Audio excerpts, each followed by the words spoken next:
Now, I wrote 3 K-pop songs that I thought you wanted me to perform. Is that correct? Please do. I come on. That's what we're here for. Oh, man. Well, everybody, what a way to start this off. This is K-pop Demon Hunters. It's going to be sort of a movie talk and a review at the same time. We're trying some different things. And I have the wonderful Douglas A. Burton here with me. He's fantastic. And his link to his channel will be in the description if you're so inclined to visit him. We are going to be talking about K-pop Demon Hunters 2025. This was released about a month ago from when we're filming this right now, which is June 20th. It's been such a huge success for Netflix and Sony Animation, and I just really want to talk about it. Now, Doug, tell me what your experience was it for the first time. Or So briefly, I didn't know about it until you had mentioned it. You had mentioned that there's something called K-pop Demon Hunters, and you tried to describe it. You did say it's hard to describe. It's not exactly like anything you've ever seen. And of course, when I hear that, I'm intrigued. I'm instantly intrigued. I did look it up on Netflix, and there it was. I was like, wow, and it was trending. So I was like, man, this looks like a popular something. So I offered to watch it with my 2 sons. At this point, they're 13 and 10. And they're both boys, and so we ended up watching it that way. And I know that you said your first trying to get them to watch it didn't quite work out, but then later on, separately, you found that they were watching the movie on their own. Yeah, so totally true story. I was like, hey, guys, do you want to watch this K-pop Demon Hunters? And they know who you are. And I was like, Retro Nerd Girl recommended it, and it's trending. And they're like, yeah, sure. And to be fair, it was late at night and we had limited time. And I did not know this was a movie. For some reason, I thought this was an episodic, some sort of a TV series. So I don't think we were ready at the time to be invested in an hour and a half feature film, basically. So that was one context around why this first run didn't work possibly. But 2, it wasn't exactly what I thought it was. So I didn't know what this was, and I hit play, and this was like super female, like humor situations, the joking. I was like, wow, this is definitely for girls. You know, it was a strong vibe that this was something that would appeal a lot to women. The 3 main characters are female, kind of like teenage pop stars, K-pop stars. And they are maxed out. It's almost like watching Teenage Mutant Ninja Turtles with like teenage dialogue going back and forth, but like overtly female. And I was kind of looking at my sons. I was like, I don't know. I don't know if they're into this or not. Because it was late, I asked. I always give them an out. I never want them to feel like they have to watch something because of that. So I was like, do you guys want to watch the rest of this? It looks like it's a movie. And they're like, no. I was like, okay. So I didn't worry. I was like, okay, maybe that's just not for me. And then my wife said, I asked her, I think 2 nights later, I was like, how are the boys upstairs? And she's like, and she waved me in and she whispered, she goes, they're both watching that K-pop Demon Hunters. I was like, oh, they're sitting together in a room and watch. She's like, no. Lucas is in his room watching it and Jacob is in his room watching it. Neither of them know the other one's watching it, but so they're both watching it on their own. And I went up there and I looked and I could see that they were. And I was like, oh my God. I was like, that is very unexpected. So then the next morning at breakfast, I was like, so what'd you guys do last night? And they both said that they watched K-pop Demon Hunters. So I was like, that is awesome. I was like, how was it?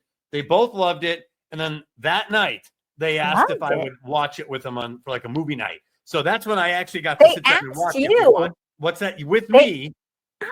Wow. Yeah, in fact, my wife didn't even watch it. It was me and my sons watching it from beginning to end, and it was definitely something that I had never seen before. So as advertised from you, yeah.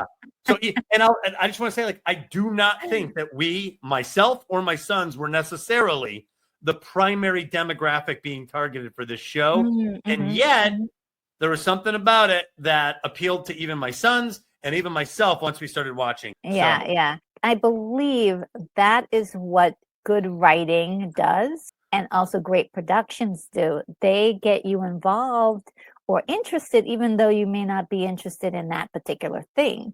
Like I can tell you, like so many sports movies. I'm not into sports, but there are a couple of sports movies that'll have me cheering by the end because it's just a great story and I just put it together in the right way. So yeah, that's a testament to how good this is as sort of a product, if you will. Yeah, it reminded me a little bit of Barbie, and I want to be specific because Barbie is a lot of things. This has zero political implications, so this is not something that would divide people politically or through messaging. There's none of that in here. That is not an issue that's going to bother people. The messaging that's not why this reminded me of Barbie. It reminded me of Barbie because it was authentically female driven and unapologetic. It was like the girl leads. They're trying to entertain each other. They're trying to entertain what I think is a female audience, and so it ended up being a very authentic product.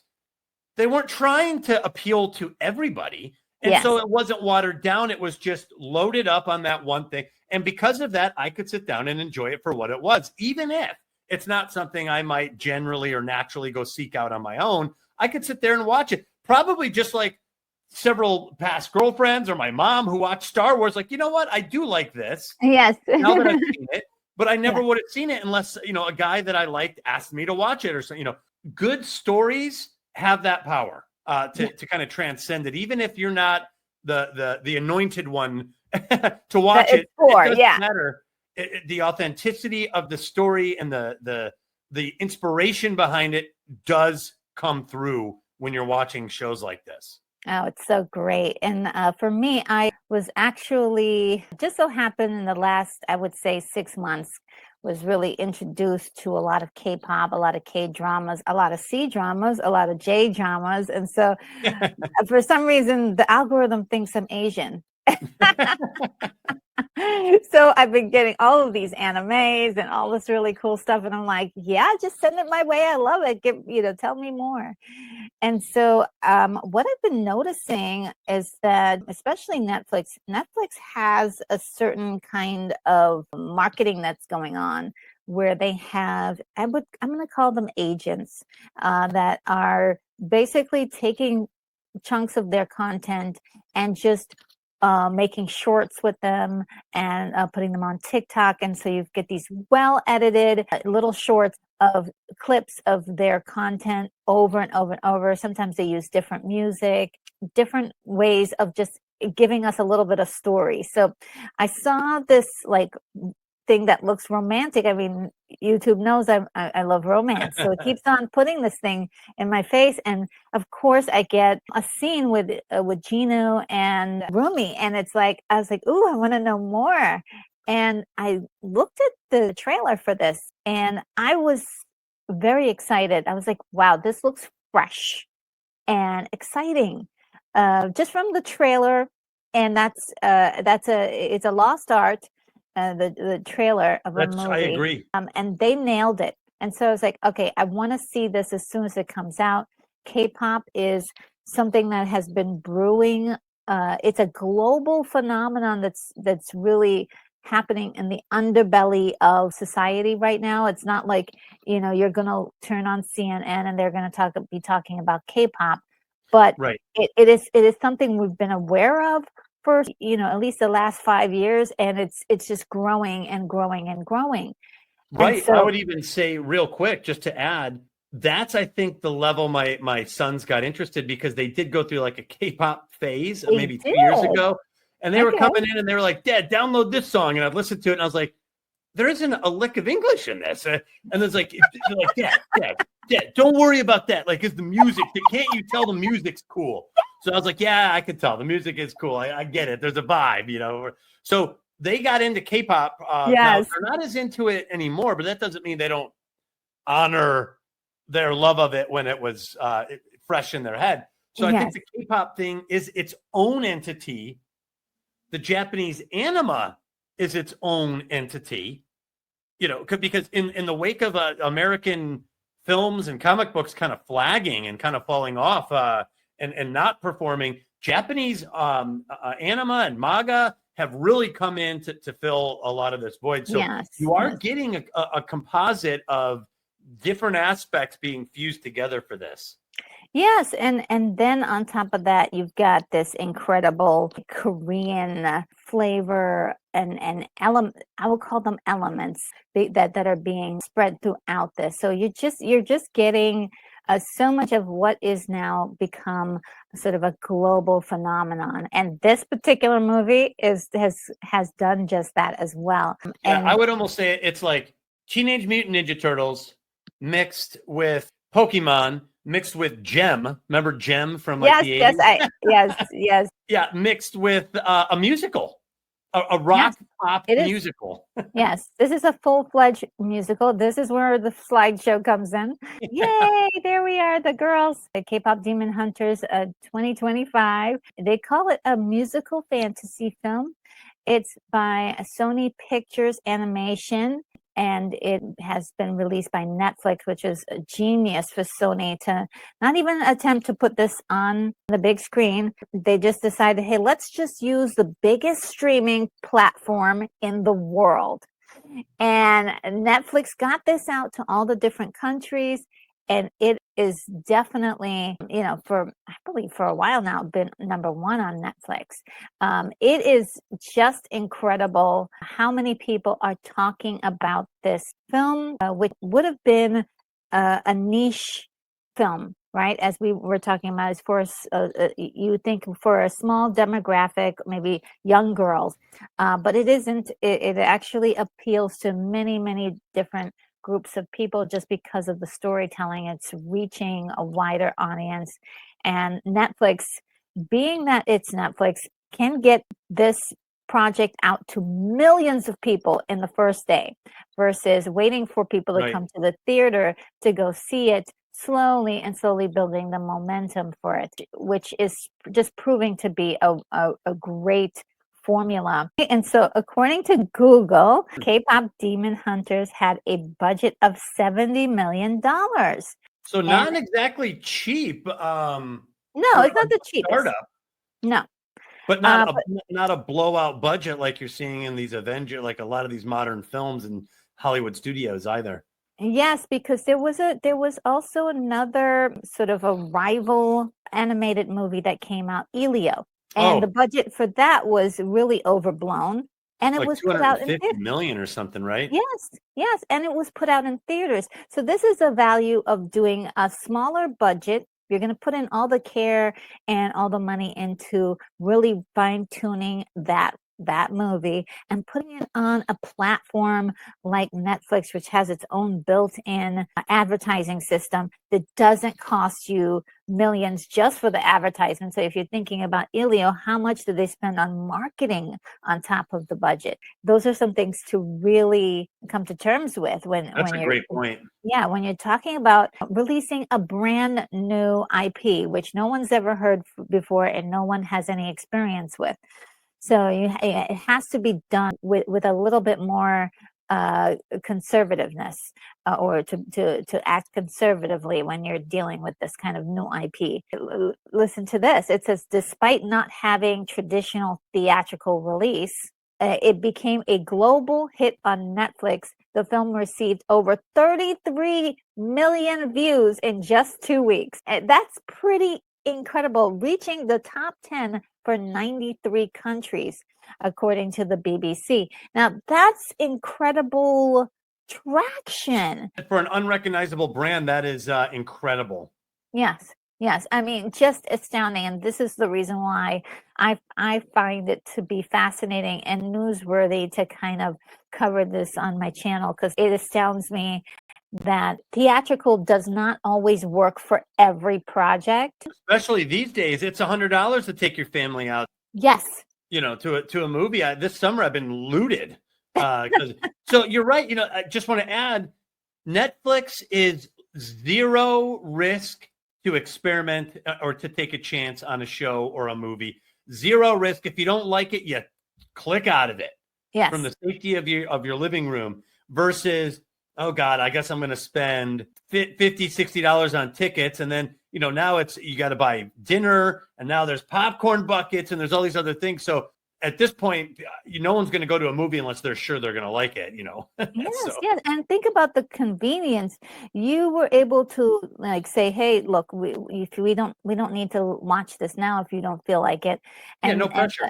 and the boys ended up just watching it on their own without having to make a big deal about it. And then you guys all came together and watched it again. It's Right. it's a different model for a new age. And how great was it to be able to have that access? People, talk about streaming is bad, and this is where streaming works very well, and Yes. it can do things that theaters can never do. Reach 33 million people in just 2 weeks. That's incredible. 93 countries. Now we have this incredible influx of commonality and unity on this one thing. We're like, yeah, we all love this, this movie, and we can talk about it.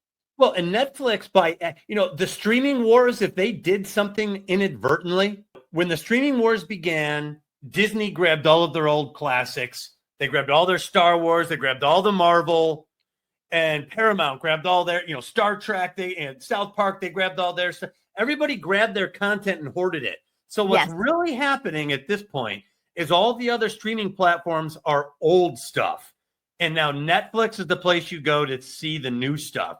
Without having to spend $150. Ooh, I love that. Thank you. Yeah. You see, that's great. I didn't even think about that. Yeah, this is where you get the new. And yeah, I love that. I'm going to talk about the story ever so briefly. We talked about that it's number one on Netflix and really reached that number quite quickly.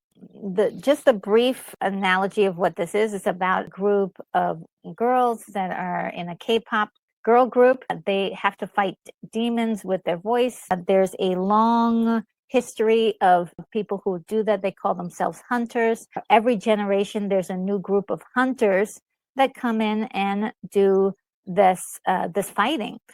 They sing and they create this thing called the Hunmoon, which keeps all the demons out. Actually, it's not permanent. It's not a permanent situation that keep the demons in the underworld. It's something that will do it temporarily.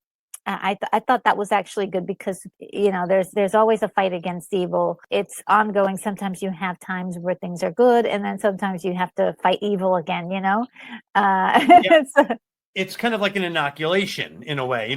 Yes. And it's about the purity of the music. So if they sing something and it's really, really pure, there's like an epicenter, and it goes out and it creates a protective shield over a certain area.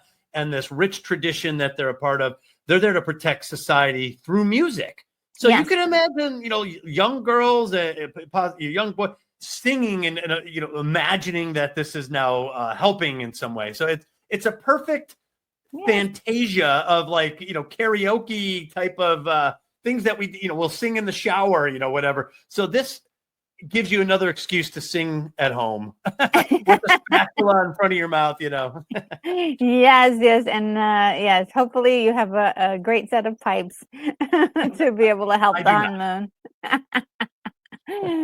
And I was thinking when I was watching this, the fun and the joy of watching a lot of the cartoon girl groups that have been in circulation over the years on TV and other movies and things. So these girls instantly reminded me of Totally Spies because they do have moments of what they call chibi moments where you get these really funny, overdrawn, like stubby little characters that replace them to denote some lighthearted moments. And there's, of course, the Powerpuff Girls are superheroes and they're so cute, and they, they do girly stuff, but with the kind of ridiculous fun along with it. Barbie has many adventures, and this was actually another one. All the girls, the three girls get together. You get the three girls come together and they fight crime or they do something together that's powerful. Then, of course, we all remember Charlie's Angels from the 70s and how the legacy continued. We've got Sailor Moon, tastes of Sailor Moon in there. And Gem, of course, you mentioned before, which is, if you remember the cartoon, they did a lot like what these K-pop demon hunters do. They're singing, but they're also saving the world or saving someone or doing something really great. And then, of course, Josie and the Pussycats, if we remember the movie, which surprisingly, a lot of guys like this movie, which blows my mind. But of course, the Josie and the Pussycats cartoon from way back in the 70s and 60s. But, you've got these girls that are really cute. They have this, I'm fashion forward with all of these really cool outfits, but then they get into their like everyday stuff and they're just like average girls with quirkiness. Part of the thing they got right here was, you remember Beavis and Butthead? You just had two dudes sitting on a sofa, like just saying the dumb things you say to your buddy, playing video games to entertain each other. It's not over the top humor. It's not stellar comedy. It's just dumb things to make you laugh. And this is more sophisticated than Beavis and Butthead, obviously. But what I'm saying is there was a certain casualness to the humor. And this reminded me of like college dorm chicks, like winging it. The humor comes from the chaotic circumstance. Like they're not organized. They're chaotic. They're a mess. They don't have a plan necessarily all the time. And they're entertaining each other in this sort of winging it chaos that they're in. And it comes across as rather authentic. And I think that's why it works. They're not trying to save the world through some ideological position. They're not telling you this is how you have to think and, whatever. You just get to sit back and watch like what feels like casual day-to-day humor amongst these girls. Yes, there's something very raw and natural about their interaction with each other. They like ramen noodles. They're like they love food. They don't like to be bothered when they're snacking. Things like that. They're entertaining each other. That's what I meant by Beavis and Butthead. There's a certain we're here to entertain each other, and then by default, while you're watching, you are entertained by their behavior. It's a very relatable chill zone type of humor.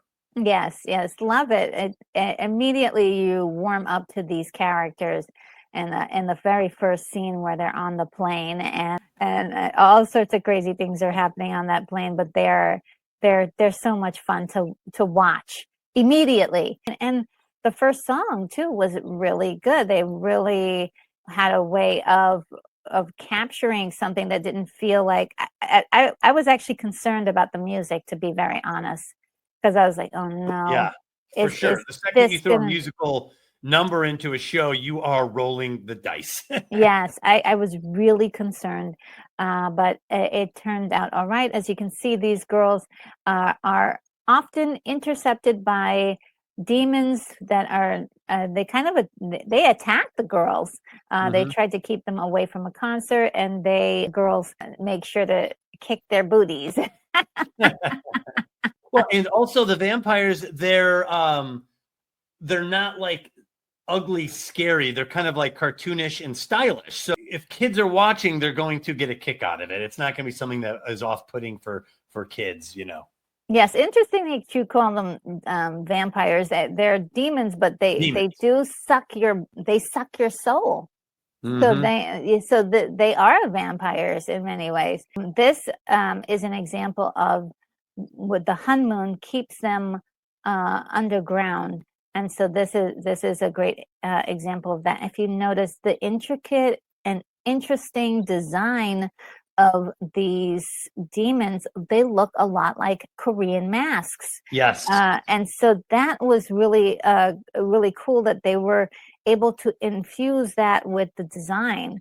Another layer of authenticity that you can't fake that, right? You can't fake it.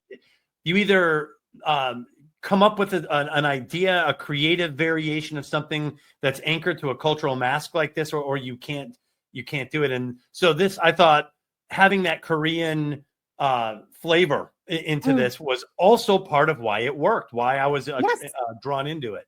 Yes, and what a way to introduce a lot of people to the culture without it feeling like it's a class.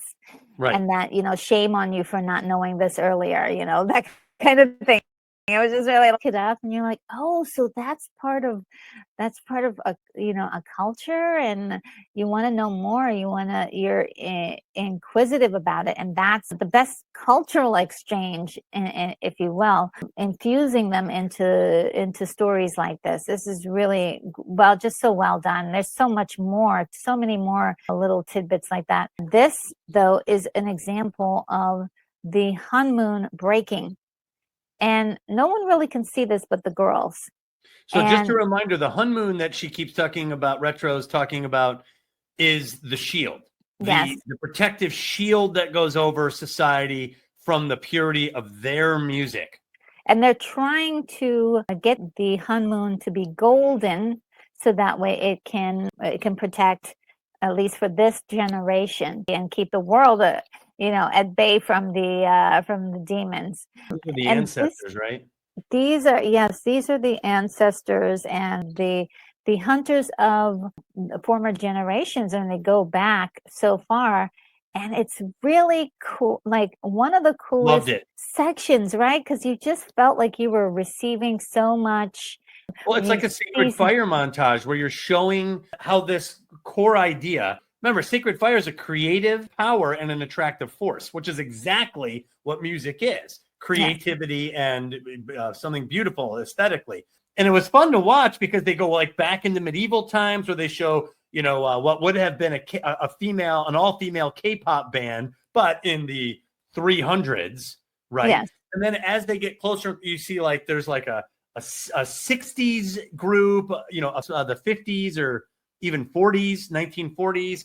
Then they have a 70s group, 60s, they go all the way up until the modern K-pop to give you that sense of continuity. And that's the important part of the Sacred Fire is this continuity. They're not just a K-pop star group. They're part of this tradition. Yes, which leads us to Celine. I would say she's probably a secret villain.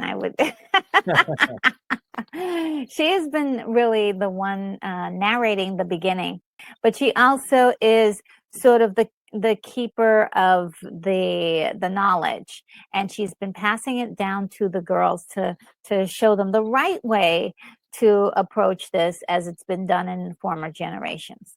And so she's somebody they highly trust, and they put a lot of belief system in her, because she's taught them everything that she knows. Unfortunately, I think as we move along, she has a lot of secrets, and she doesn't exactly know the right way to go about taking care of every problem that they're going to be going through. The 80s version, she's the only one left. Looks like Roomie's mother, one of the singers in the background, she died and left Roomie to be raised by Celine. There was really nothing said about the other girl, but she's out there somewhere. She's out there. And this leads me to my first point, which could be a plus or a minus, is that there are so many storytelling pieces that are unanswered in this film. There could have been like a line that said, hey, she's now a teacher in, North Dakota, but we didn't get anything like that. We just don't know. She just like fell off the face of the earth. But we do know that Roomie's mother died and left Roomie to Celine's care. So we get to the pacing. What do you think about the pacing of the movie? I thought it was very effective because there is a sense of movement. You never feel like you really get bogged down. There's always, and like I said, these girls have kind of a group chaos culture about them. They're females in chaos. They're winging it. They're just kind of doing whatever and entertaining each other. So the pacing goes right along with this. Okay, what are we gonna do next? Oh, I guess we're gonna go do this. Oh, why don't we do this? So there's a constant motion there, and you're literally, as far as a viewer, you're just along for the ride. So I thought the pacing was like a fast roller coaster with a lot of twists and turns. Yes, I feel like the pacing was really one of the best aspects because it just didn't stop. And even when things slowed down, the reasoning for it slowing down was for more context, more storytelling, and really felt very natural to the circumstance. So I love the pacing.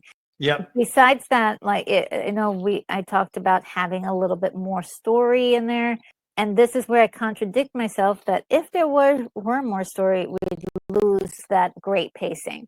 This isn't literary stuff. You need just enough story to let this group perform, basically. Yes. So it's more of a ride in a sense. So the story serves this experience, and if the story gets in the way, they're going to move away from the story. Now I know you say you're contradicting yourself. This would contradict one of my main things, which it's always about story. That is still true. Like, you can't have a nonsensical story here, but this also became very much about entertainment. So the story served it and remember, good stories have to entertain. So yes. if you're going to move away from story, the one thing you have to get right is entertainment. You have to entertain us if you're gonna kind of take it easy with story a little bit. And this movie does that. It entertains the heck out of you. Yes, and the points in which they left out would be considered, I would think, extras.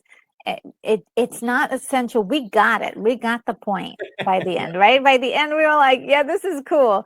We weren't upset by it. And then, sort of like in hindsight, you're like, oh, I wish I knew more about this, or wish we had more information about this. And that's just really kind of a good thing, because now there's been a huge desire from the fans wanting more, wanting a second movie, wanting a series. Some people even want a series. That could be problematic as far as like being able to come up with the same quality. But I will say this, if I had this IP, I would be rubbing my hands together going like this.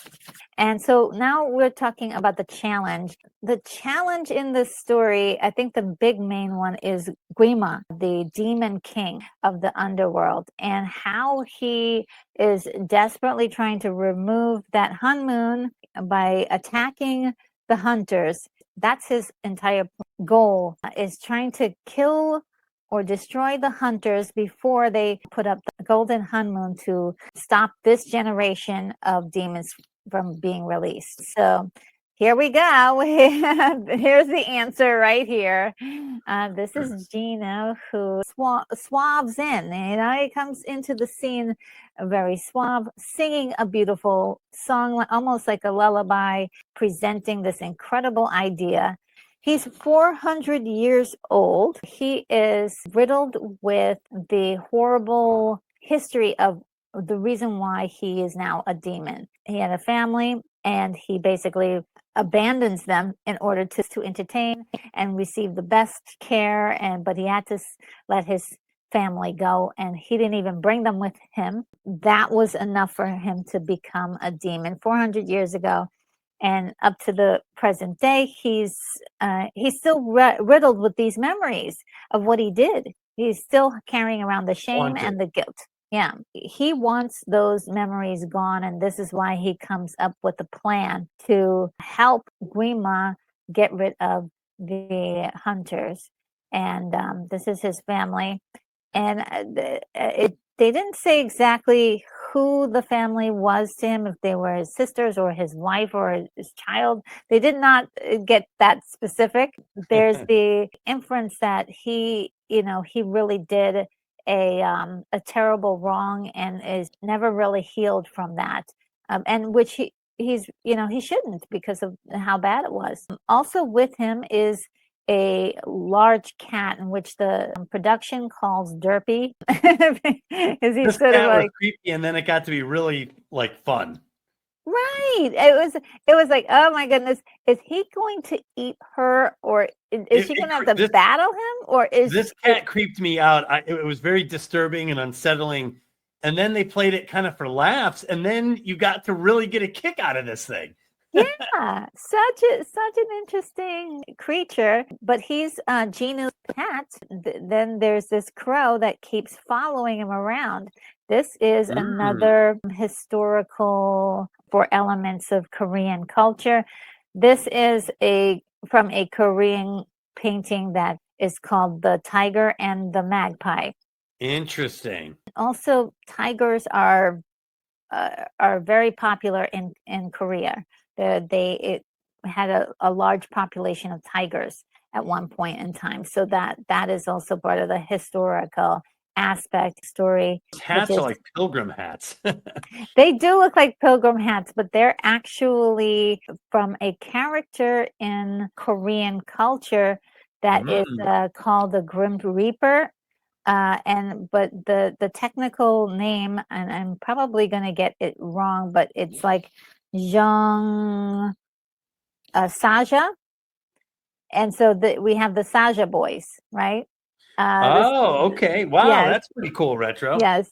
And also the word Saja is also translated to lion. And if you notice that the people in the crowd are holding lion motifs on their light sticks, that is also part of their symbol. These little details are quite intricate to put into the design of this animation. Very lovely to put it in there and put it in the story. And those are cultural archetypes. And I always think that cultural archetypes work best within the culture because you instantly know all the context and meaning.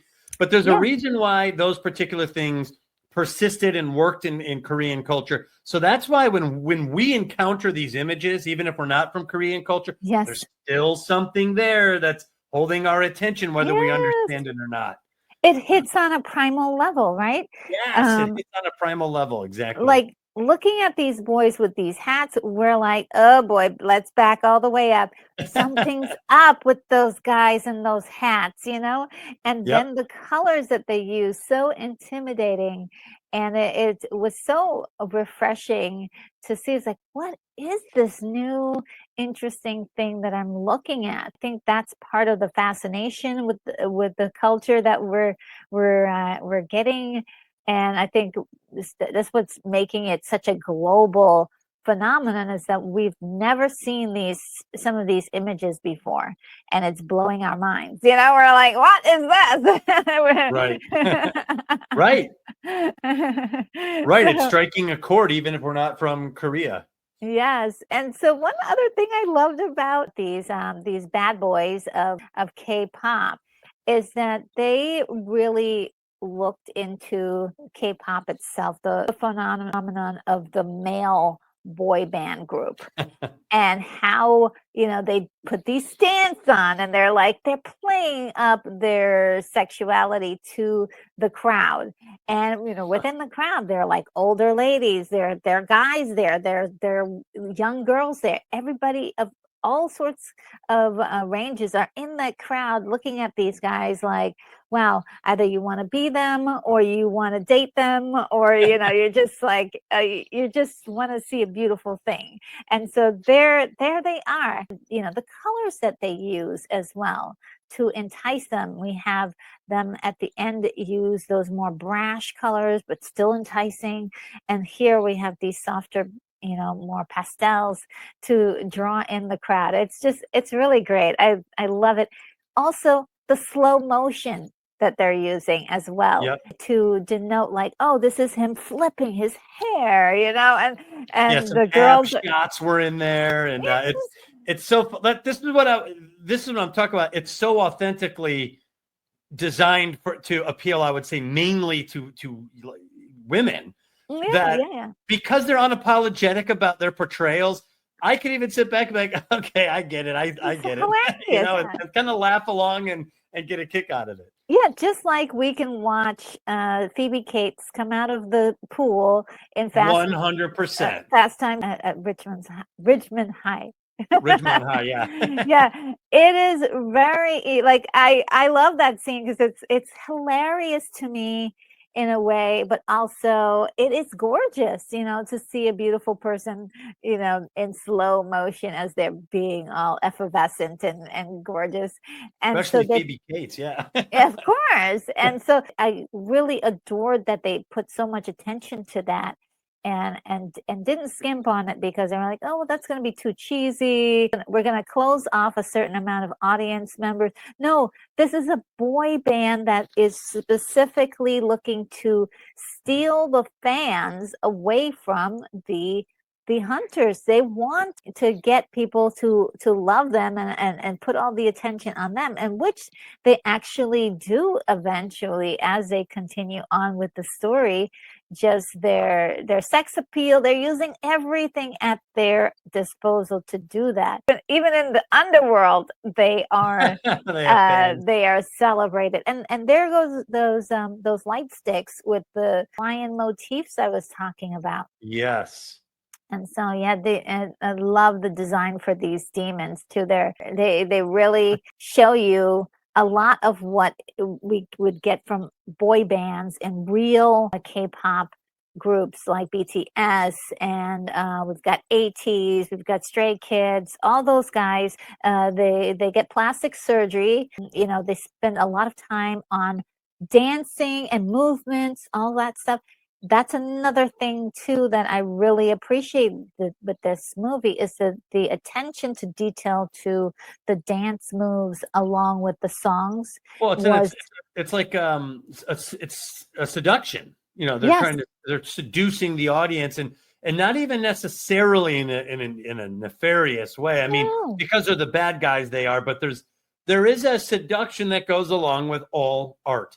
Whether it's whether it's a painting or a mosaic, whether it's music, whether it's a sculpture, you are seducing somebody in that you are trying to you're striking them with something that's both beautiful and intriguing, right? You're trying to intrigue them and you're trying to keep their attention and everything.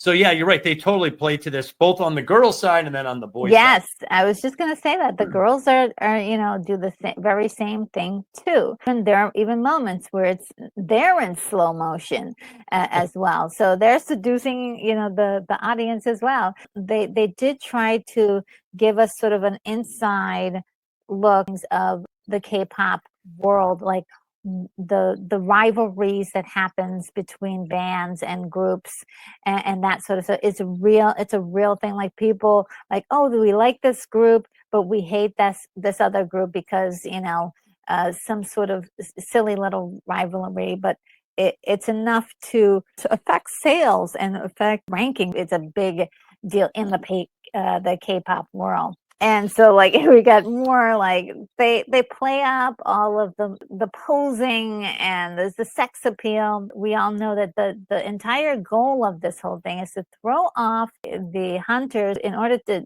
defeat them, they have to really employ these incredible tactics. And the girls are also looking at these guys like, okay, for sure they're incredibly handsome. So there's a bit of seduction going on. Yeah, too. They're trying to seduce the bands are seducing each other while they're also trying to seduce the public. Yes. So it's really quite fascinating. Abby and his that's so crazy. And what I liked about this too was the honesty of writing girl characters that are really they like those boys, okay, but they're not trying to make it obvious, even though it is obvious. They're trying to play it off like, oh no, I'm not interested, and then they're resistant. Yeah, they're resistant to it, which is also a very common response women have when they're really attracted to you. There's an immediate resistance to it. Yes. So like this is normal. That we all understand this. Yes, and it's beautifully done, without trying to make it unrealistic. I mean, there is a bit of, the unrealistic part is, the actual hearts being on their eyes, which is funny and silly. But at the same time, there is a hint of reality in all of this that's also quite identifiable, relatable, all those things. There they are like, pretending that they hate those guys. But they do have the animosity to them. Yeah, there's them. animosity, but that sometimes is part of it. Yes. It's the duality is there.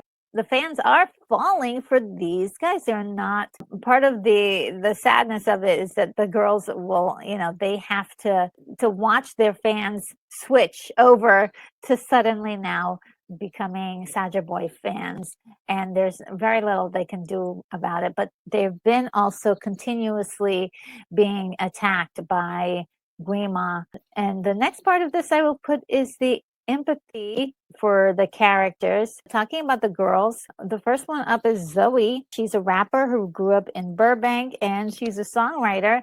And I could identify with her because she has books and books of her songwriting and lyrics. One of the cool aspects of this movie was that they all wrote songs together, which I thought was really a nice addition. Like, hey, writing a song isn't about like sitting down and writing it in one go, but also getting inspiration as you go along. So the song that they all write together is Takedown, and they're trying to put together this one perfect song to get rid of the boys and restore the honeymoon. But it's a kind of a nasty little song. It's not necessarily the nicest song. Any thoughts on Zoe as a character? She's very complex. She's got that smile. Out of the three, she was probably my favorite. She seemed to be kind of the core. She seemed to be a little bit more of take charge type, kind of a creative force, driving force in the band. So Zoe was probably my favorite. She has a huge crush on one of the Saja boys. His name's Mystery. And the cool part about his character is that you never see his face in the whole thing. It's just covered. All you see is his lips and his jawline. And she just has she's like, oh, I'm not going to sit next to no Saja boy. And then he sits next to her. And she's like, oh, hi, what's up? She's so cute. And so, yeah, I do love myself some Zoe. Then we get Mira, who comes from a rich family. The lead dancer, she's really great at dancing. And she does have sort of a drier sense of humor. But it's there. A deeper voice, a little bit more serious. She seemed to be like the more of the serious side of things. The serious side. I actually really like her a lot. The thing about Mira that is interesting is that I think because of her upbringing in a family where she was kind of the odd one out, she's closed off a little bit and feels a little bit cold. And she's been trying to find her place or find some place where she can just be herself. And like, if you notice her interactions with Zoe, who's the complete opposite, you would think that she would be more like, okay, shut up, Zoe, like, that kind of thing. But she's not. She's been like, actually, they all seem to give each other the perfect amount of space. Well, yeah, when they're together. They spark off each other all the time. So it's kind of like an anything goes group dynamic, Yeah. So somehow with these girls, when things go down, she's the one that asks Roomie, hey, what's going on? I'm getting this feeling that something's happening. And so she has like an incredible sense of intuition, right? And so the one thing I would say about the two girls is that they're just human. Why does it seem like as if they have powers? Like they're floating. Like there's a lot going on there. So they do leap out of an airplane to make an entrance at a concert at one point without a parachute. So I really would. I've only done that twice, so I mean that's So yeah, we do need a little bit more explanation as to why they're able to do what they're doing and why they were selected for this. So we just needed a little bit more structure around that. And that's where, the next iteration of whatever they do could explain more of stuff like that. I mean, we didn't need it desperately for this movie, but my curiosity is definitely piqued about Mira and Zoe, and I want to know more about them and their story. and why they're able to float and things like that. She's not really interested in these guys. At least she acts like she's not interested. Except for when she sees Abby's abs, she can't help it. But these guys are like crazy about her. At least Romance, who is the one at the far end with the longer hair, he's like smitten with her. And so if you notice their interactions, quite interesting to watch. He's got his arm around her, and the chair is like, "Oh man, you're taking a lot of liberties." Well, she's not buying it yet from that expression. No, she's not having it, but I think there's also some duality in her response to these guys. Like she's like, ew, but really I think she kind of likes it a little bit. Maybe I'm reading into it too much. But already, the internet people have already shipped these guys together, all three of them. And sort of a love triangle. Polyamory. Yes, and which is very, very entertaining. Then we have Bobby, who is sort of the nurturing patriarch in this, which is very interesting because we have Celine, who is the matriarch, and she's got some cold vibes, I would say, and maybe even misguides the girls. Whereas Bobby is like highly nurturing, wants to give them anything and everything that they need. Very supportive. Yes. And so I was very surprised with that. And also it's like, hey, this is interesting, different type of storytelling here. And I absolutely adore it. He's concerned for them all the time. He's looking after them, wants to make sure that they're okay, gives them anything they want. It's just great. Yeah, he's kind of like an agent, right? Yeah, he does everything for them.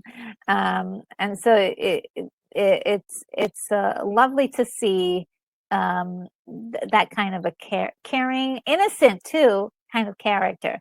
And we'll talk about his pain points, because these guys, they all have pain points. And it kind of almost brought me to tears at the end of the movie when to see the underlying underbelly of the issues that they all face. I love the fact that the movie really focuses on keeping the fans safe. There were many times when it's like, oh, we're going to steal the souls of your fans. Like, oh, you can't mess with our fans. We wouldn't be where we are without the fans. I love that aspect, because fans, no matter where they're from, no matter who they are, want to know that the people that they're having a fandom for appreciates them. Right. And so that's one thing I thought I loved about this movie, is that they had the characters care about their fandom and what the fans were doing and thinking, and trying to save them and trying to protect them. So I absolutely adore that. Well, and they're also kind of portraying fandom, in this musical world here, from Beatles hysteria to the modern day. So this is also identifiable. We recognize hype, and commercialism and all of that goes along with these bands. So that's also captured in the fandom, and it makes it current, as if you could see yourself as part of this fandom, Absolutely. And are they worthy of the fandom too is another thing. Oh yeah. And now to Roomie, who is basically the main character in all of this. The film spends a lot of time with her, and she seems like a normal girl, but the thing is that she's hiding a secret. One thing that they teach us in the beginning of the movie is that if you have patterns, that means that you're a demon, and that you are, the hunters have to destroy you. Well, she has patterns. And she's a hunter. She's been hiding it from the other two girls, Zoe and Mira, and that has been, I think, just her hiding it and the shame of having those patterns. And I know you and I have discussed this many times in prior discussions, but heroines in fiction tend to distrust structure and patterns. So it's interesting that it is patterns that So like the Black Swan, which we Ooh. talk about, is the heroines are aware of what's called pattern disruption. And so their purpose is this pattern disruption in the sense. So it's just interesting how that actually manifests itself in this story. Yeah. That famous quote from Edith Hamilton, I think it was, convention, so often a disguise for injustice. So heroines do have a predilection to break up patterns because they think sometimes there are bad things hidden inside. So and that's true in a lot of different storytelling realms. And here the way it's expressed in this film is structure or patterns are tattoos on the bodies of the demons. And so that's how you can identify them. So just the way you said that, I was like, oh my God, that's like amazingly perfect. It's a perfect fit because you're like, if you have a pattern, that means you're a demon, and they would confront you then. Yes. And also what's driving a lot of this is that she wants to tell her friends about this. She has been getting the advice from Celine all of these years, keep it a secret and get the honeymoon set for this generation, and those patterns will go away. And they still haven't been able to do it yet. So one wild thing that happens, Roomie loses her voice. And so it's part of the stress of the situation. It would have been nice to kind of get more of an explanation why her voice leaves, but we can assume that it's because of this stress that she's going, keeping this secret, this huge secret from her partners in the group, and also the stigma of those patterns. Demons have those patterns, and demons are bad. Demons need to be destroyed. Right. And so that the heaviness on that is just weighing on her. And, and her creative power is singing. So voice is an easy symbol for that sacred fire.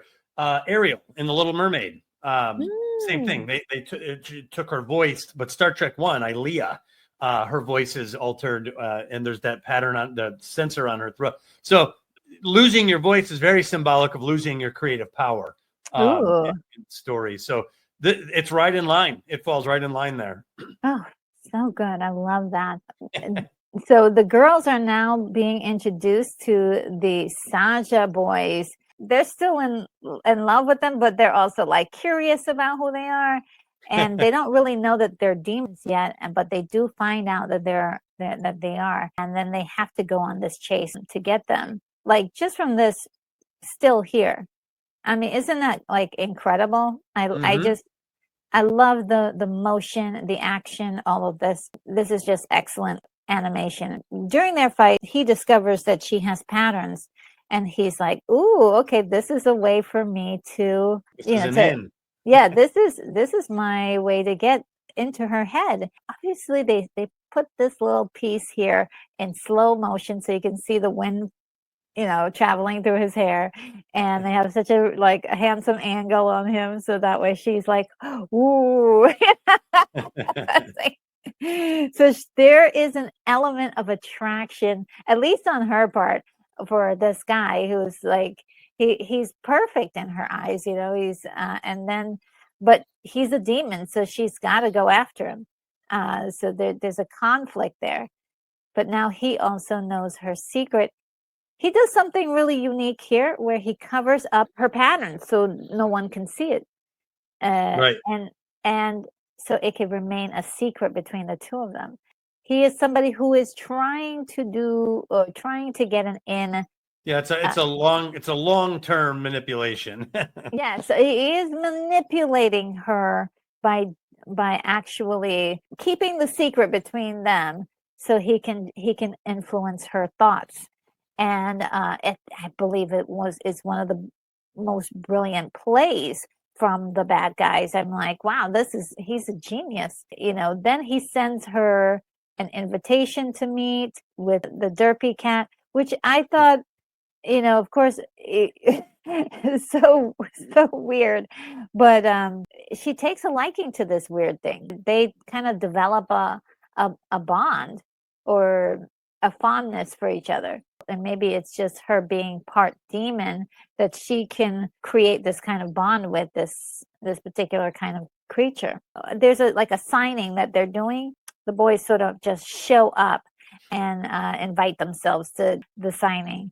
And it's all in the same effort to steal the fans and steal the affection of the fans. At the same time, we're getting underneath the skin of the girls. This experience gets to Ginu.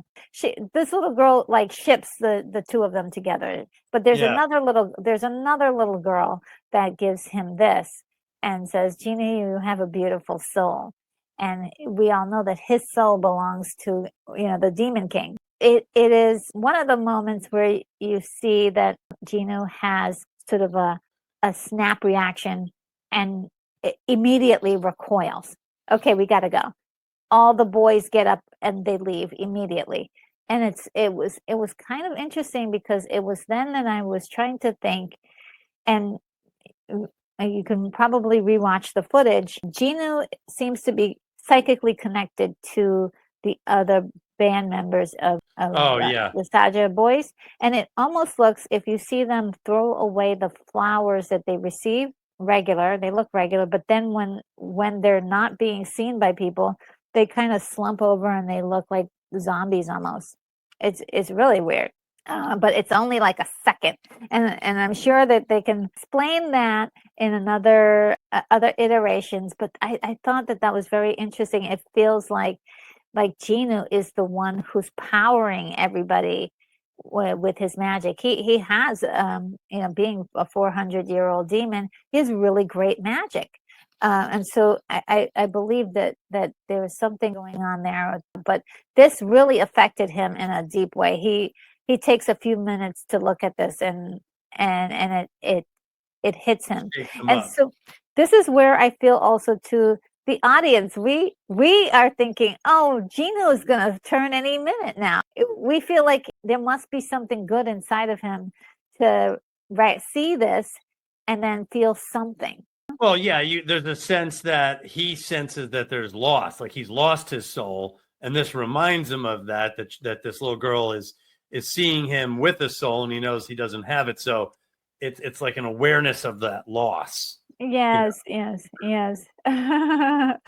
Roomie decides to invite him to meet so that they can talk privately. They did this earlier, but it didn't go so well. But this is her invitation. During this meeting, which is it was well written, this meeting. It had comedy, it had notes of affection and somberness, but and wisdom as well.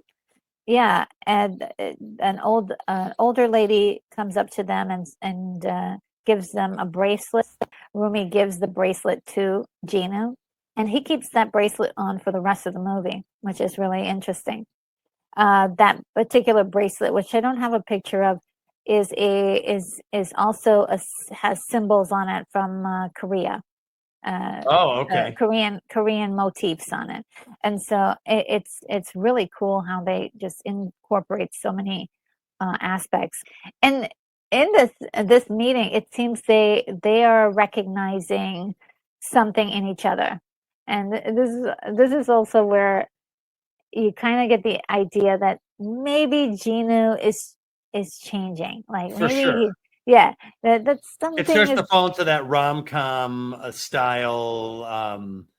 That there's like the bad guy's not so bad, and that. Yes. It follows also to the K-dramas that are also slowly becoming more and more popular. I've seen quite a few, and they do have this pattern of it's a rom-com that is very appealing to a lot of women. They sing this beautiful song together about connection. The song is called Free, and the lyrics are incredible. This is the moment where you're for sure Roomie is falling for him, and you're like screaming like, Roomie, don't do it, girl, don't do it. But there's something happening there, whether or not it's real or not. You get even the sense that maybe Ginu is feeling differently. A lot of people have said in this scene they would have loved it if there was a kiss, and I definitely think there should not have been a kiss here. for sure, but there have been people who have used AI videos to Finish the scene. make this scene a kiss, and it's like, oh well, okay, but yeah, in fact there are a lot of AI content with of K-pop that's quite interesting. Oh, wow. Yeah, nothing lewd or anything. They've been very tasteful. It's just like pairing couples up and stuff like that, or additional scenes that people fantasize was in the movie. Yeah, and they hold hands, and then you see, okay, it's saying that they are the same. He's a Yeah, they demon. have common ground.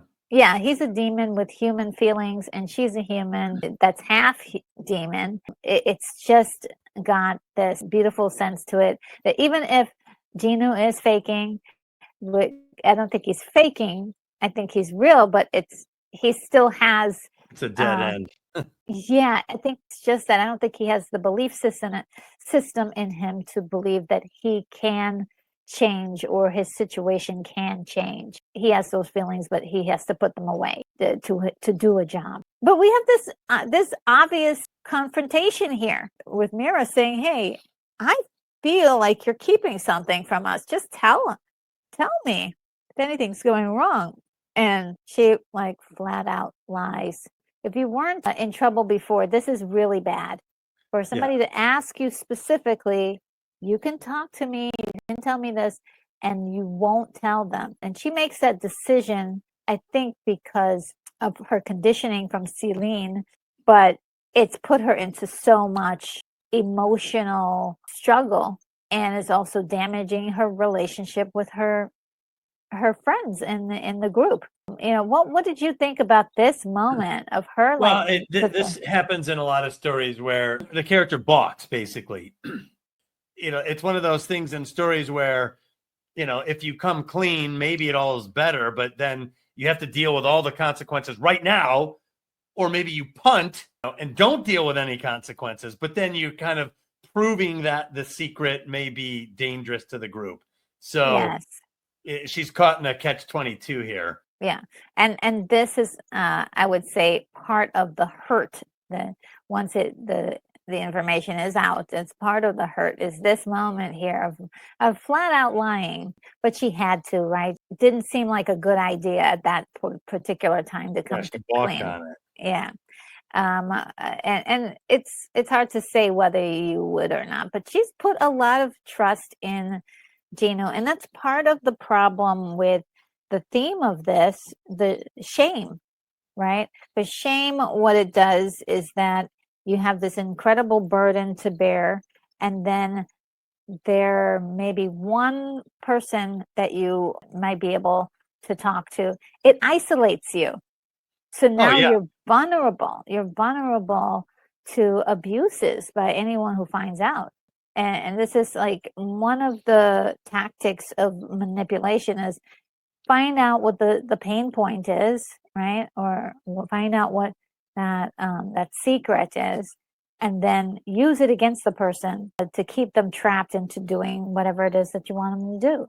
Yeah. And so we get to the showdown where it's like the battle of the bands. The Saja boys were supposed to go on first, but they decided not to. Right. But on stage, we have these two duplicates of Mira and Zoe, pretty much outing Roomie as to being a demon with the marks and everything. And this is kind of a hard shot to watch because just before then, she's singing incredibly and the crowd's going wild. And then we have this downer moment of them singing Takedown.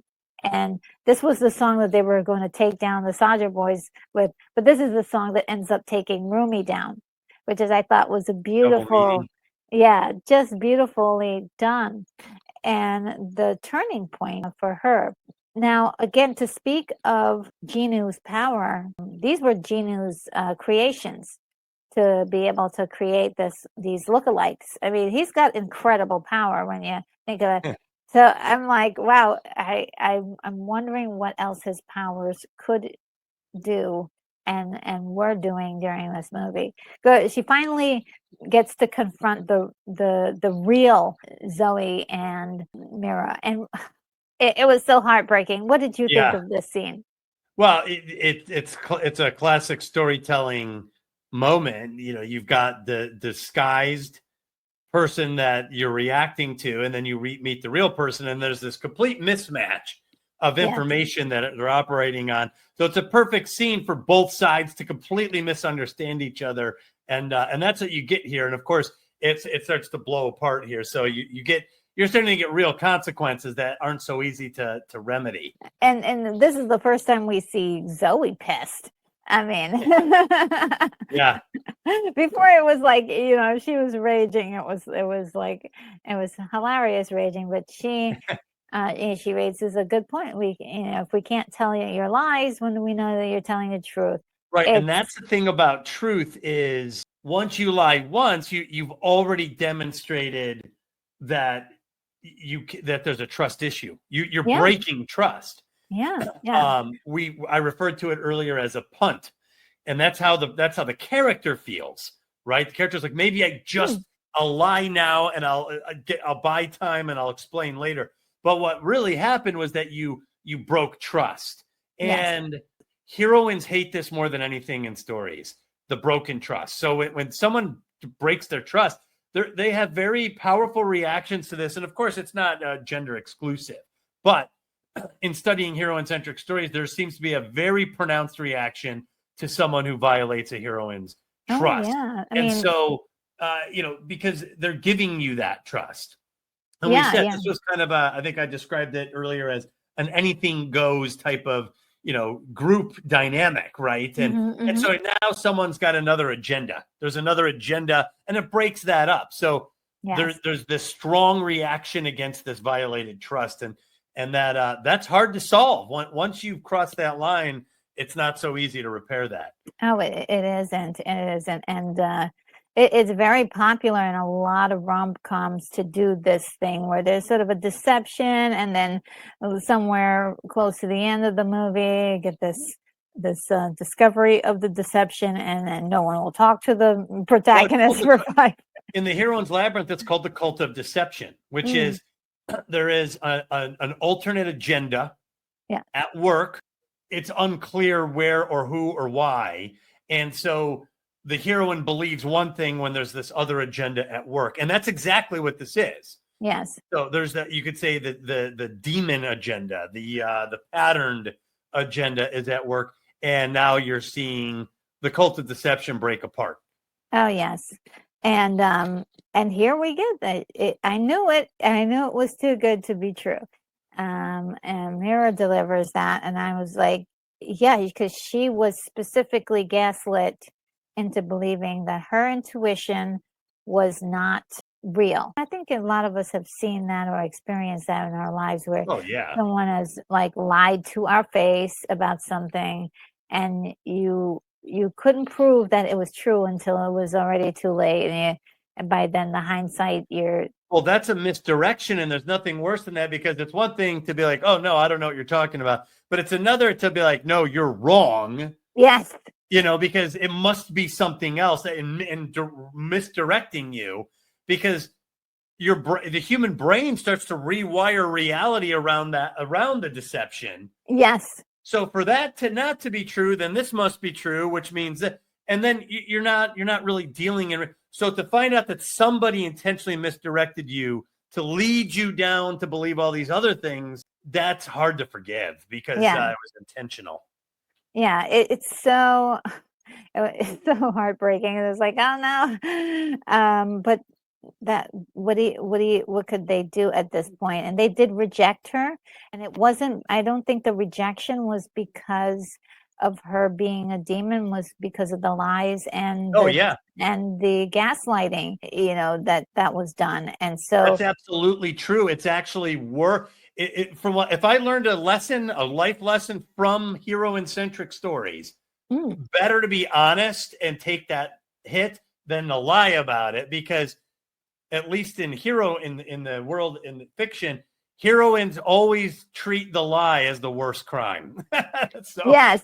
Yes. that Yes. is a very interesting occurrence in fiction. Yes.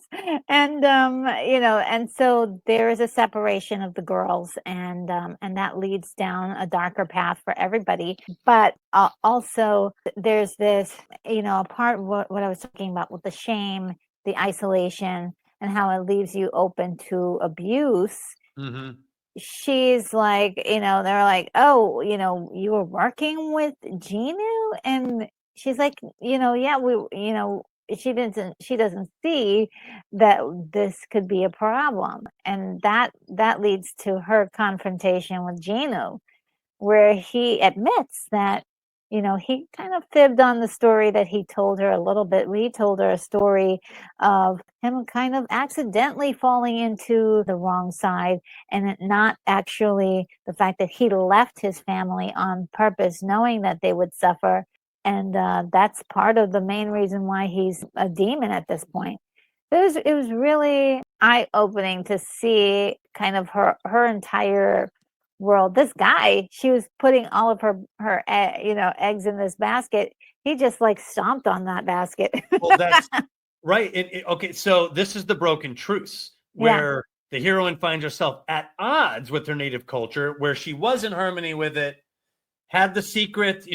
She pretended to conform. She didn't admit to it, and now that truce is broken. Usually, what follows is her capture by the masked minotaur of the story. So, because of that isolation, that's part of the problem. So, it's evidence that it's conforming, or it's following a pattern that is primal. It's somehow embedded in us, whether through experience or culture, or some logic to the reaction. So, she turned to him, and that's a great still shot because he's all his mask is slipping now. He's not so friendly and nice and gentle and innocent. And I made some bad decisions. It's a little bit more intentional with his evil. Yeah, it's such a good scene because she is alone now, and she has to not only deal with the aftermath of what she did and the group being separated, but possibly the world being exposed to all the demons because she's not there to protect it, and the girls are not at her side anymore. She goes to Celine for answers, for help, and Celine's no help at all. She's part of the problem. Celine really doesn't actually trust her or love 100% of her. She only loves the human part. And I think she did out of obligation to Roomie's mother, take care of her and nurtured her, but she's still afraid of the demon part. Roomie comes up with the idea like, hey, well, maybe if I let the Hun Moon disappear, I will create a brand new Hun Moon, and this time it will be honest, it'll be true, and I'll be exposed as myself, who I truly am. And I thought that was such an empowerment moment. It is for her to accept who she was and let the world see that as well. That's hard. That's authenticity, hard. right? Yeah, that's difficult. That's difficult. I'm not an angel, or I'm not that perfect person you think I am. I have these patterns. I have these flaws. and I don't even know how the extent goes, so how far it goes. But this is me, and I love that so much. Okay, so the next one, technical aspect. It's from the same company that did, the Spider-Man movies. Oh, I didn't know that. That's interesting. Yeah, these guys are so creative. And what they're doing with animation now is just insane. I would have thought something like this would be on the forefront of somebody like Disney. But no, it's coming from Sony. And so it's blowing my mind, the work that they're doing and how good they're getting. And they have quite a nice roster of IP that they've developed over the years. So I'm actually really looking forward to more from this company. I mean, look at those. And I'm a big fan of the Spider-Verse movies. They especially the first one is so good. The animation style is excellent. It's got this kind of glitchy 3D style that they've really mastered, I would say, because it's also as cartoony as it can be and as neon as it can be. It also has this real world feel to it. So they found a way to really strike that balance just in the animation style between fantasy and reality. And I think that it's very appealing to watch as a viewer.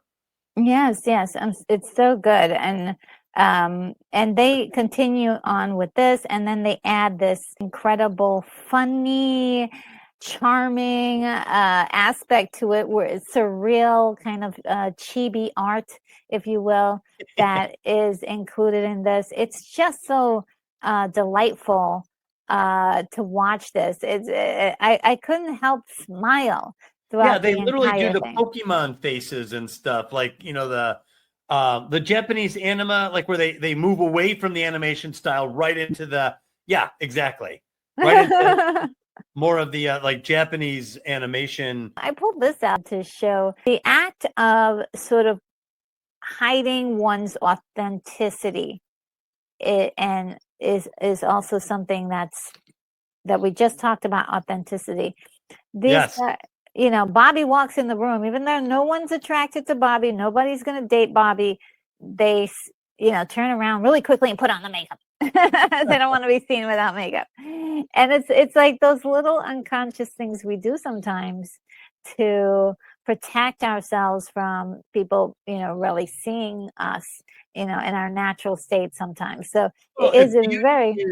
and a lot of women, or let's say characters here in this case, they value looking beautiful. So if that is something you value, I know what you mean, and I know that there's this debate about it, but it's not necessarily inauthenticity to want to look beautiful. And I think especially, so I think it is and girls like this, characters like this who are K-pop stars, someone sees you without it could really break the illusion. And so there's a value on maintaining that beautiful veneer, not so much to be deceptive, but to maintain the brand, so to say. Yes.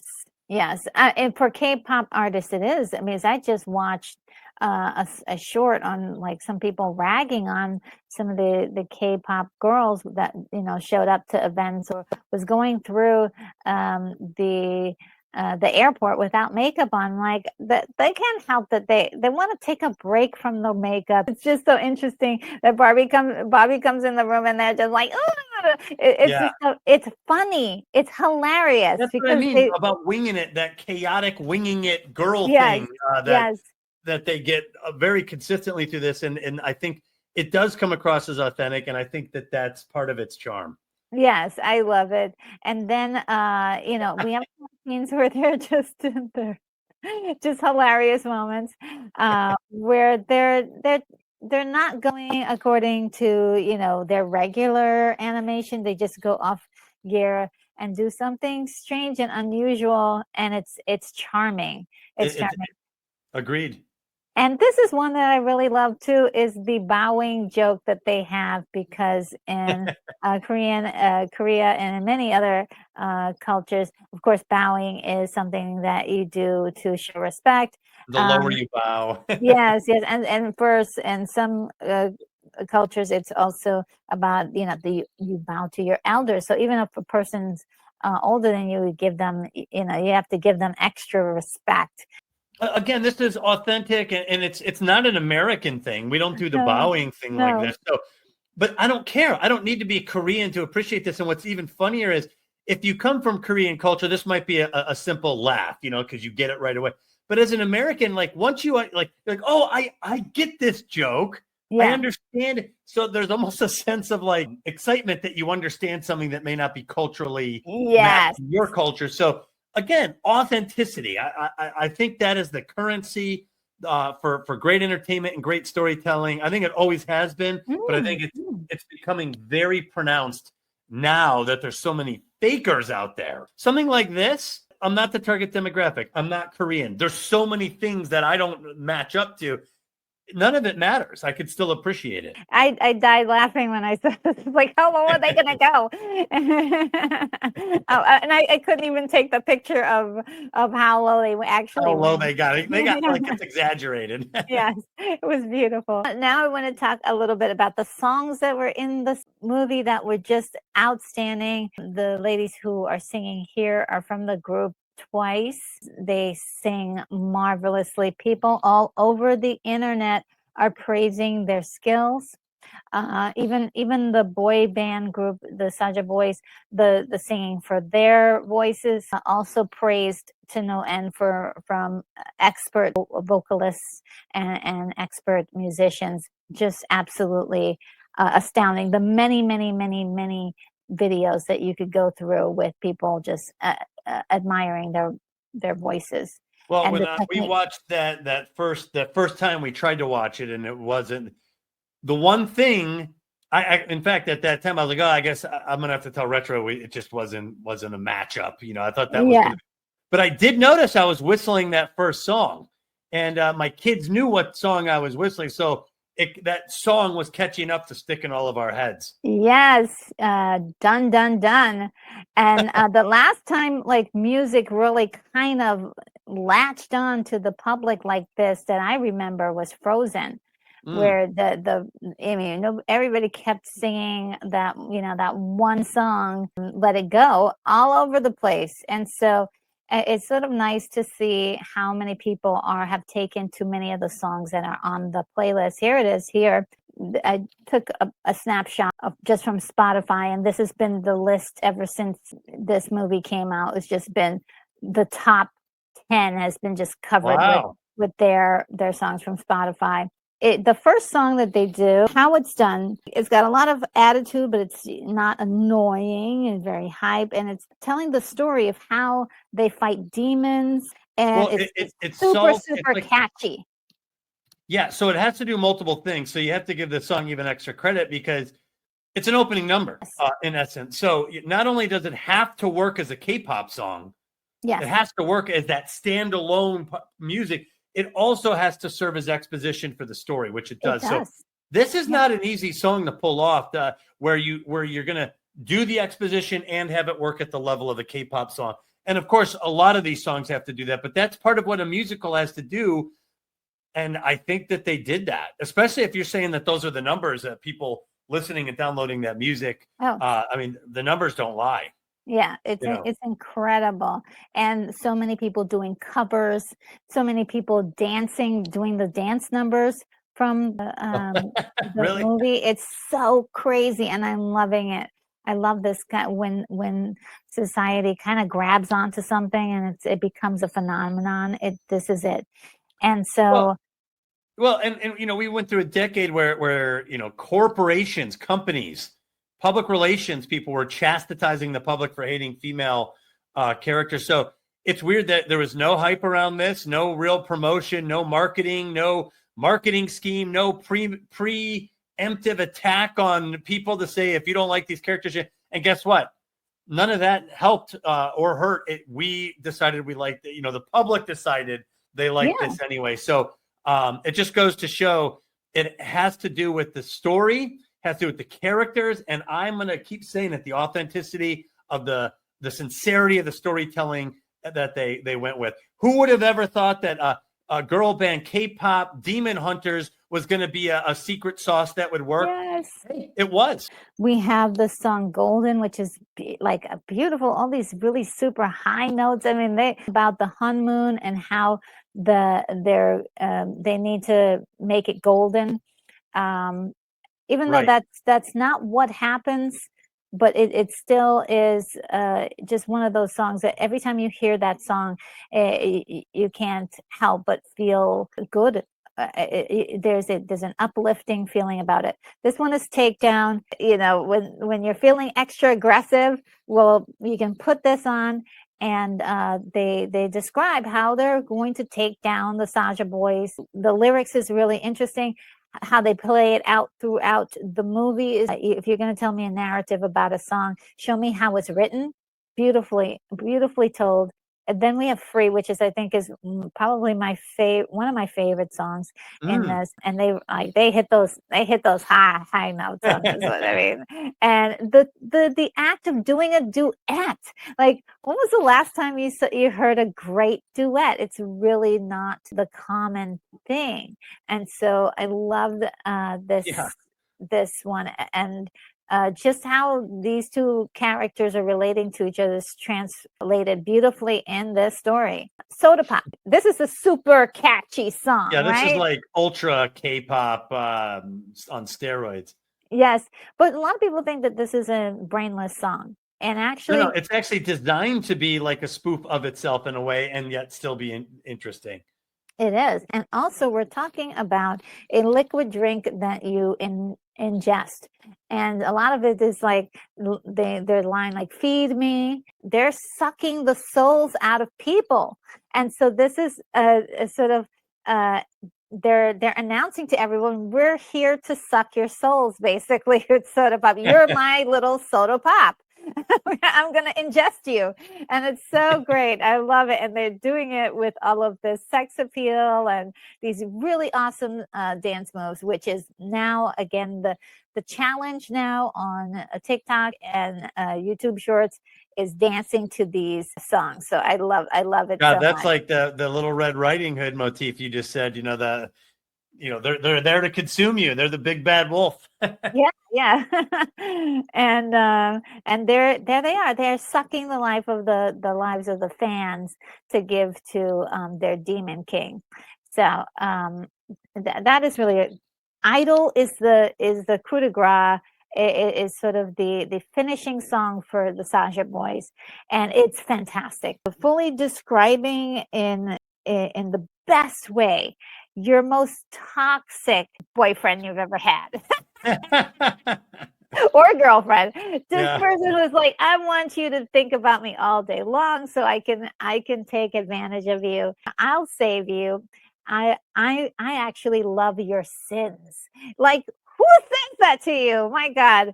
This is, I would say, one of the best written songs here, and also the visuals that they designed for this, along with the dance move, which they actually had to do practically to make it all work, looks incredible.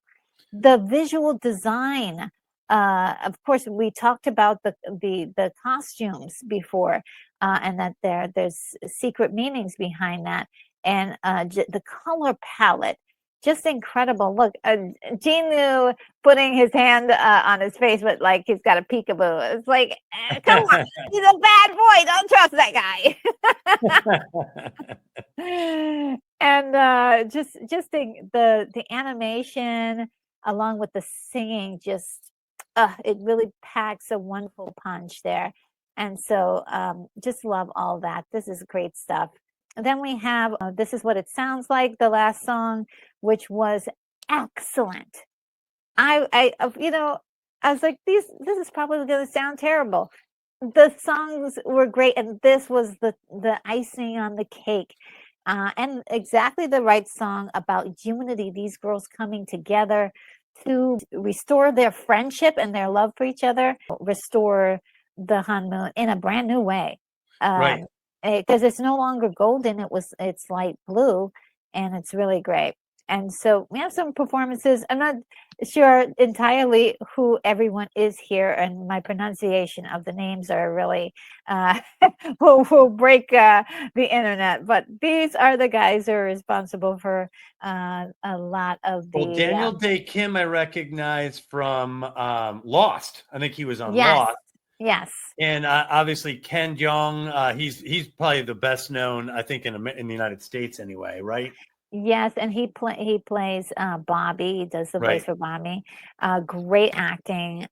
Great acting from everyone all together. And this cast did a great job. I mean, they should be very proud of what they did. I think the public is very loves their work. There's nothing better as an artist, and actors are artists, than to be able to perform and the public loves it. So I mean, bravo to this entire ensemble. Oh yeah. Yes, it's so good.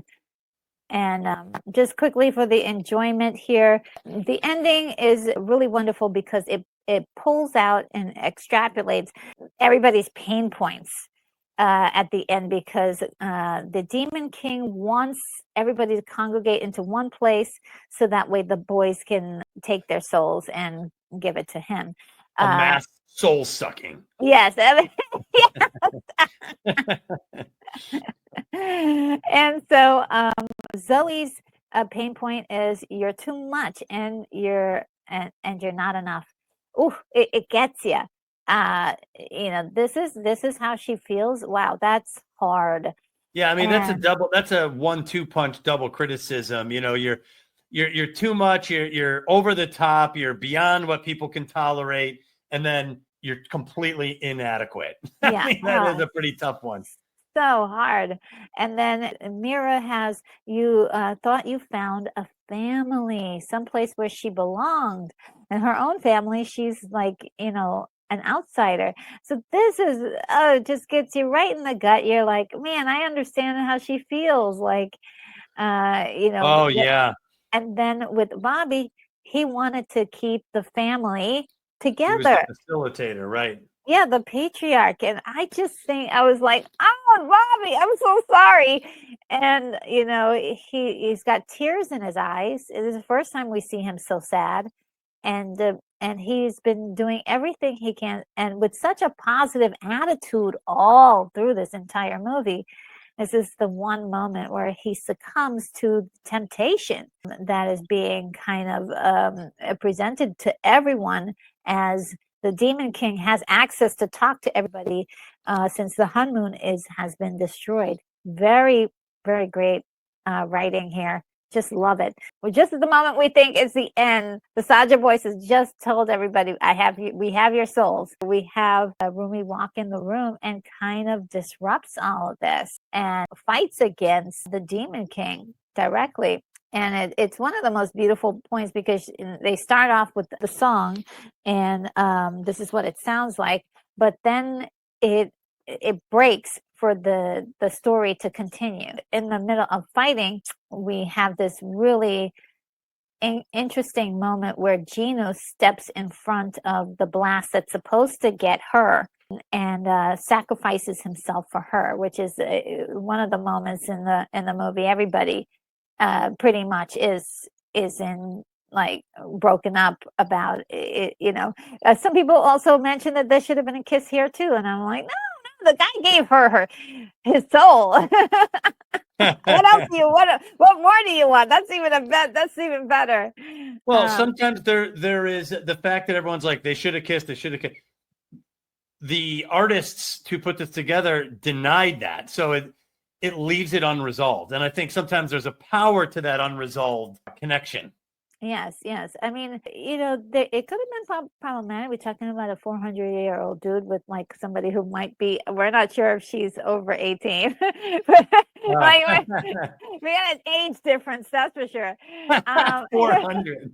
Yeah. But also it's like, what if this was a soul connection? This was not just, worthy of sexual attraction. Of course, he's sexually attractive to her, but this was a soul connection. They made she affected him from a deeper place inside of him. So it was really beautiful. I thought, what more can you ask from a person for them to give you their soul, and it helps you to defeat the bad guy? I think that's a pretty big. My son actually thought this was a Shield Maiden moment. And I was like, no, it's actually not. This is a difference. He's not protecting. I mean, yeah, he's protecting her in a sense. The Shield Maiden intends to survive the encounter, whereas this is very much a pure self-sacrifice. So it doesn't make it any worse or any, and it's not like it's an inferior version or something. It's just it's a different dynamic. He is it's like a gambit. You sacrifice your life so that someone else can go on without the intent of surviving the scenario. Yeah. And I actually think it's fun that they don't kiss. I think leaving it unresolved is I It's like it. got in everyone's head, obviously, if they say they're all talking about it. Yes, So, and they're also saying that, maybe he'll come back somehow, and that his soul will be restored in some way. And sometimes, like, stories like this will conjure up the creative juices, absolutely. to think, okay, how can this character keep, come back? Because he was really a big part of the story. I think he was. I would say at least one big third of the story as well. Yeah. So then we get to the end. Of course, everybody's happy. We got a brand new honeymoon. We're not sure about this honeymoon or how long it'll last, but we know it's there. And what really gets it there is because of the love of the fans, helps this honeymoon become what it is. And it was really kind of interesting. If you look in the crowd of these people, they're not depicting young 14-year-old girls. They're depicting people of all different ages. Yeah, And all sorts of different fans. yeah, which is K-pop's fan base. It's Right. very interesting because K-pop does have a wide fan base that's varies from different ages and sex and so on. And I love that they put that in the movie, that it wasn't just young girls. Right. A bunch of screaming Beatles Yeah. like Beatles concert girls. Yes, yes. And these girls are levitating. I'm like, huh, okay, and I can see, I understand why one of them would be levitating. She's part demon, but the other two are supposed to be human. So they'll have to explain that to us. And all's well. Great job, wonderful movie. The thing I wanted to talk about really quickly, very, very quickly, is just like this Clock Doctor made such a great impact. Would love to see more of him in a future episode. Would love to see if this family that Genu left, if they mean something, because it almost looks like the same family that was interacting with the earlier generations of hunters earlier. It's kind of perplexing. Some people on the internet are curious about it, so I would love to know. Well, and that doctor, what's interesting is he kind of echoes part of the issue of the film, which is facades. He kind of like tapes over things, and he's like, "Yeah, this is it," but it's like a Capri Sun or something underneath there. So yes, he kind of echoes that idea that don't believe the label; it's what's underneath that is doing the work. Ooh, yes, I love it. And so there's talk that maybe some of the Saja boys, maybe they didn't die, that they just got reincorporated, or that they'll come back. But they were such a big part of this story. How will they return? So a lot of people are very, very curious about that. We want to know more about the demon world. It looked like we lost three of them, but two of them were definitely still alive. Will they come back? Celine. Now, I thought about this. I was like, wait a minute, what happened to the Celine story? Why didn't she come back at the end of the story and just say, hey, I'm sorry, girls, I had it all wrong. Can you forgive me? Let's all hug it out. But she just disappeared from the story. And I was wondering if that was something maybe they were going to do for like the next one. Is she like secretly like a really bad guy? And what I found out was that there was a scene that was supposed to make it in the movie, but didn't, that she had actually been the one to kill Roomie's parents and I think she meant to kill the father, but then she killed the mother by accident. That's an interesting thing that could be great to see in another iteration of this. So definitely gonna keep my eyes out for any new projects that they're working on, because I'd love to find some answers for Celine, because she had some shady behavior and it just didn't seem like it ever got resolved.